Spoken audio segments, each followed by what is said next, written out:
Oxford Response has finally updated again, and it has brought the brand new cars back. It's not already brand new, they already came back, then they went, and now they're back again with the brand new physics. Now the update it's not the worst, but it's not everything I expected it to be.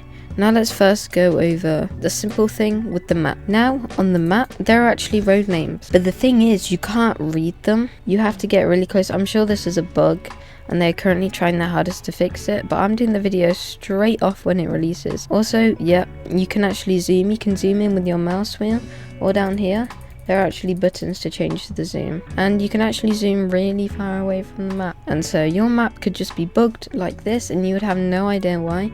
It doesn't reset, you have to scroll back. That could be annoying. So they're really low quality. It probably has something to do with them being quality here, but when you actually zoom in, then they get low quality because they're like pixels, not actually text elements. I don't know much about it, but hopefully they are working hard to actually fix this. Now next is the remodeled cars. See, we have the remodeled Clarence one right here, and I've already just showed you the first issue. You can push it around really easily. It's like it weighs nothing. You can just absolutely move it around like that. That should not be correct. It's probably to do with the new physics things. They probably made the wheels slippy as part of the physics, but then it also makes it so you can actually move it around. Now to do with the good thing, the speed has been improved a lot. They actually go a lot faster. I like these particles as well. It's pretty nice. My hair's sticking through the roof, that is something to be concerned about. And driving animations, because I believe before you had your hands on the steering wheel, if I remember correctly, and they are no longer there. But yeah, this is a lot faster. Oh, and I flipped. So you can actually flip your car, and it does go back. You can flip your car by going too fast in a circle. That's interesting. That's really cool if you want to get it to flip over or something. But yeah, I really enjoy this. I like the sound effects as well. Now one thing I did notice is that when you hit something, you actually float in the air a bit. It's like the gravity is gone. It's really strange. But other than that, I really do enjoy it. Now this is just the Clarence one, the remodel. I think the remodel of this car looks really cool. I believe it is a different version of McLaren, but I kind of like this one better. There is also suspension. So if I go back, the reversing is still kind of slow, but as you can see the car goes down. The braking isn't the best for the parking brake, but the suspension is actually really cool. But the reversing is still, it's actually really slow compared to the accelerating, which obviously makes sense, but I feel like it's way too slow. Now also something to note, the Ford Focus, I don't know if I could afford Locus. The Ford Focus has not been remodeled. It doesn't even have physics. It doesn't have suspension. It's not been remodeled, doesn't have interiors, and also doesn't have the new upgraded physics. I'm actually not sure why this is. It is also the same with the limited cars like the PLP 50. And of course it is the same with things like vans.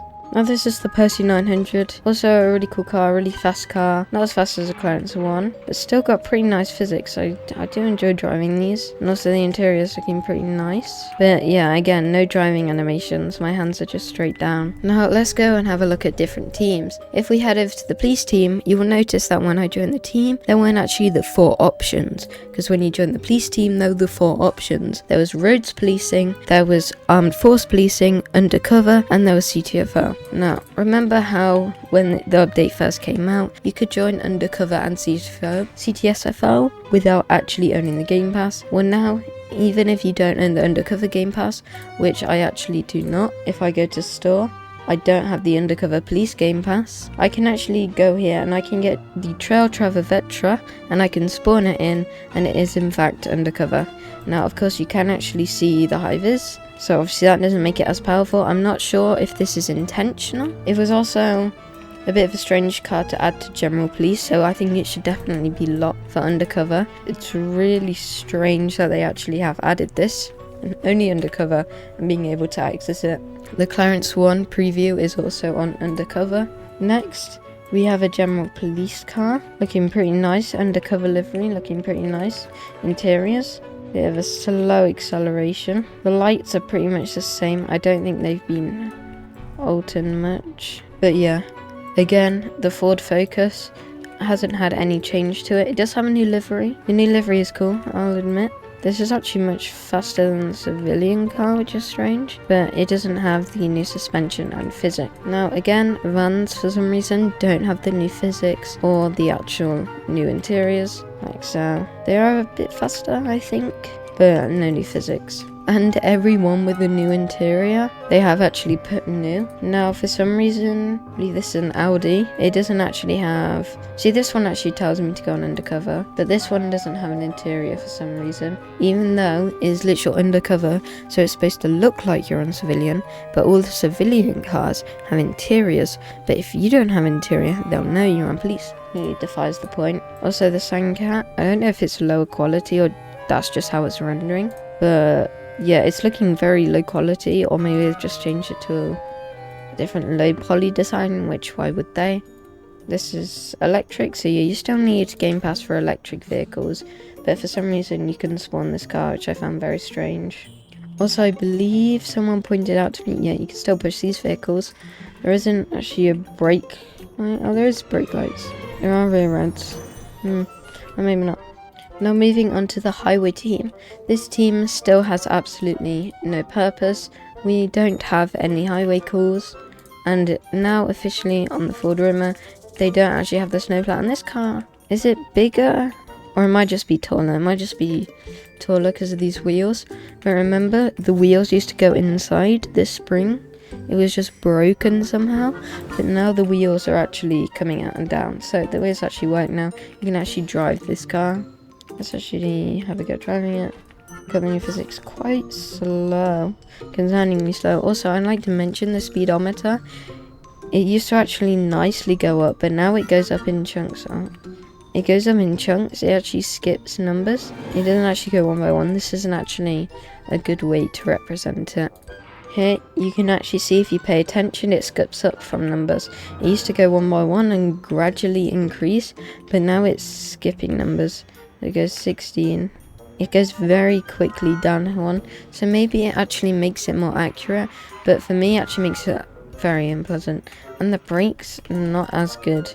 Also, I'd like to mention, in Oxford Auto, there are no more cars inside. There used to be cars on display before the update, and now I thought in this fix they might be back, but they're actually not there. On ambulance team, no change, except for there are some actual new cars.